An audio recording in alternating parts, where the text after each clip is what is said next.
this an experience coming into them. People are coming to them to speak to them. That's kind of the they general weren't thing. actively sitting there thinking about, astrophysics, and then some astrophysics equation popped into their head. They were, Yeah. for the most part, they may be, I'm sure you have terminologies for it. They be at a certain level that they're absorbed in samadhi, their focus, concentration, and there's a stillness there, and it's almost like a drop of water hitting like a pool. It's a pyoong, and then it sends out a ripple, and you're like, oh, where did that come from? Type of thing. Yeah. Yeah, that's how I would So, describe it. Yeah.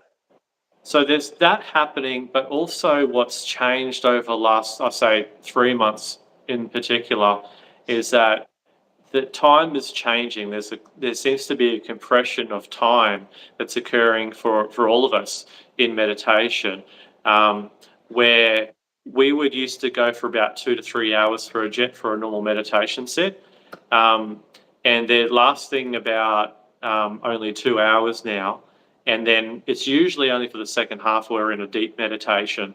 And I'd say that even a portion of that, there's like a period of about 20 minutes, which feels very compressed.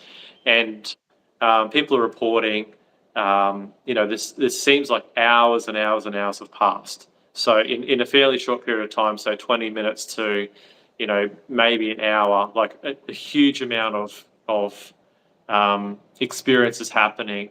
And people, when I bring them back out of it, are kind of really surprised, thinking that we've been there for 5 hours or something like that, and just no time has really elapsed. Not much time has elapsed comparatively. So there's definitely a time perception is really changing, and that's not unfamiliar for most people who do meditation. There's always some kind of time seems to change. It seems to go, get longer or shorter and things like that. It's feeling the quality is getting really compressed, and a lot's happening in that period of time. But back to this other experience from my friend. In this experience, he has a very real sense that what's been reported more and more frequently is just a feeling of melting of bliss. Like he'll look inside, his whole body will fill with light, and he's just experiencing an explosion of bliss. And as I've shared with him how to refine that and how to circulate that energy more, he's just very humbly taken that advice and followed it as best he could to raise that energy up along his spine to rotate it around his body. And so he reports now that he'll do one circulation up around the top of the head, coming down the torso, and he said he'll feel completely grounded. The second time looping around, he said once it comes around again, he just completely turns into like bliss. He's just like he loses sense of his body. He just completely turns to bliss, turns to light. And then he does it one more time, and then he just boom, he's out of his body, and across the universe somewhere, and he's basically just appeared on what he now calls his sun. And it's a very consistent experience now. Like every single time he meditates, he has this experience every single time. So he'll rotate the energy 3 times, and then he lifts off. He's just out of his body.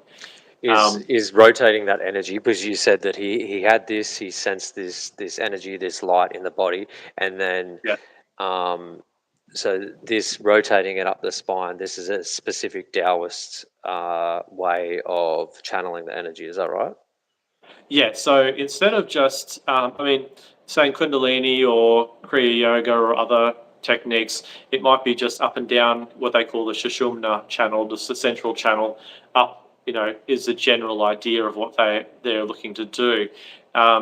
Whereas in Neidan, in Taoist alchemy, we're looking to rotate it around what's called the microcosmic orbit. And this is an orbit. It's a sort of irregular kind of orbit, starting at the perineum and raises to the top of the head, and then it moves back down around over the chin, inside, down across the midline of the body, down to the perineum, and up back around the back again. So it's an odd shape circulation, but that's the path. So he'll do that 3 times.